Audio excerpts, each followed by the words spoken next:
हर हर महादेव सभी को। शनिदेव की नज़र से कोई नहीं बच सकता है। गलतियों की सज़ा मिलकर ही रहती है, क्योंकि शनि ही तीनों लोकों के न्यायाधीश हैं। रंक हो या राजा, कर्मों का हिसाब सभी का होता है। कोई कितना भी शक्तिशाली क्यों ना हो, उसे उसके किए का फल ज़रूर मिलता है। इसी लोक में कर्मों का फल भोगना ही पड़ता है। कुछ लोग धन के बल के आधार पर ये विचार करने लगते हैं कि कुछ भी गलत करेंगे तो बच जाएंगे, लेकिन ऐसा संभव नहीं है।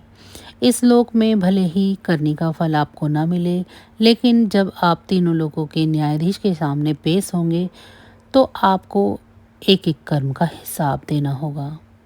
इसीलिए ये बात दिमाग से निकाल देनी चाहिए कि वो बच जाएंगे।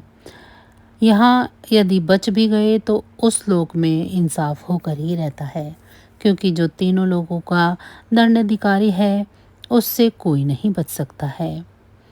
हिंदू धर्म में पुनर्जन्म की कल्पना की गई है, जिसका अर्थ है मृत्यु के बाद आत्मा नए शरीर में प्रवेश करती है। गीता में भी यह कहा गया है कि आत्मा शाश्वत है। पुनर्जन्म का यह अंतहीन पहिया घूमता रहता है। बिना रुके ये चक्र चलता रहता है और आगे भी चलता रहेगा। गरुड़ पुराण की माने तो मरने के बाद आत्मा को यमराज तक पहुंचने में 86,000 योजन की लंबी दूरी तय करनी पड़ती है। इसके बाद ही कर्मों का हिसाब होता है। कर्मों का हिसाब किताब होने के बाद ही स्वर्ग और नरक निर्धारित होता है। ये तो हुई लोक परलोक की बात। अब जान लेते हैं पृथ्वी पर कर्मों के फल देने की जिम्मेदारी किसे दी गई है। पौराणिक कथा के अनुसार पृथ्वी लोक सहित तीनों लोगों के न्यायाधीश एक ही हैं और उनका नाम शनिदेव है। ज्योतिष ग्रंथों में शनिदेव को मकर और कुंभ राशि का स्वामी बताया गया है। तुला राशि इनकी उच्च की राशि है, जबकि मंगल की राशि मेष इनकी नीच की राशि है। मृत्यु की जब बात आती है तो यमराज का जिक्र आता है। प्राचीन पुस्तकों में यमराज को सूर्य का पुत्र बताया गया है। यमराज ही मृत्यु के देवता हैं। शनि भी सूर्य के ही पुत्र हैं। भगवान शिव ने शनिदेव को तीनों लोगों का दंडाधिकारी नियुक्त किया है। यानी जो भी गलत कार्य होगा उसे दंड देने का काम शनि महाराज करेंगे। यही कारण है कि लोग शनि से भय खाते हैं, लेकिन जो लोग गलत कार्यों से तौबा करते हैं शनि उन्हें सजा नहीं शुभ फल देते हैं।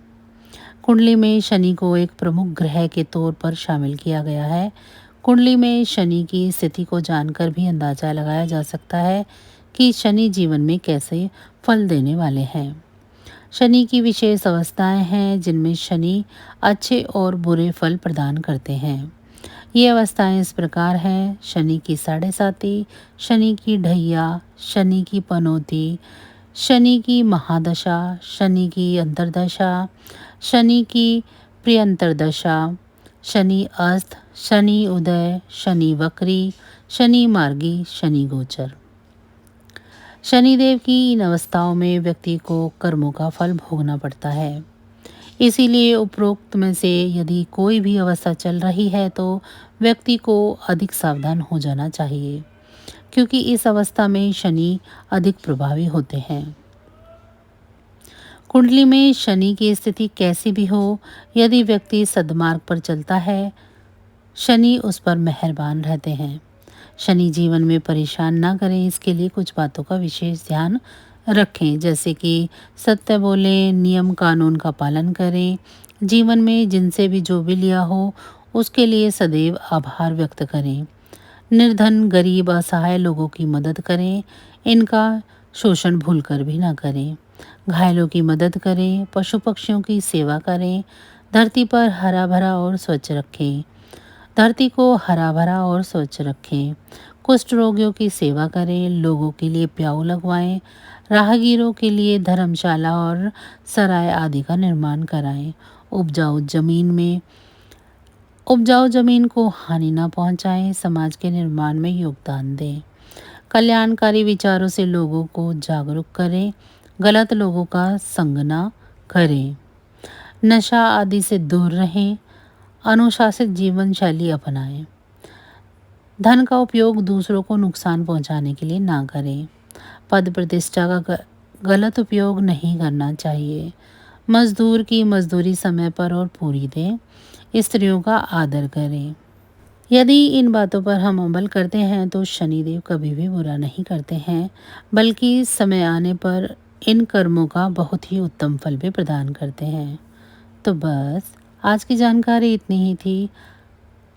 हम फिर मिलेंगे ऐसी ही किसी अन्य जानकारी के साथ अगली वीडियो में। तब तक अगर आपको मेरी ये जानकारी अच्छी लगी है तो वीडियो को लाइक करें। चैनल को अभी तक सब्सक्राइब नहीं किया है तो चैनल को सब्सक्राइब कर लें और कमेंट बॉक्स में मुझे ज़रूर बताएं कि आप सभी को मेरी ये जानकारियाँ कैसी लग रही हैं।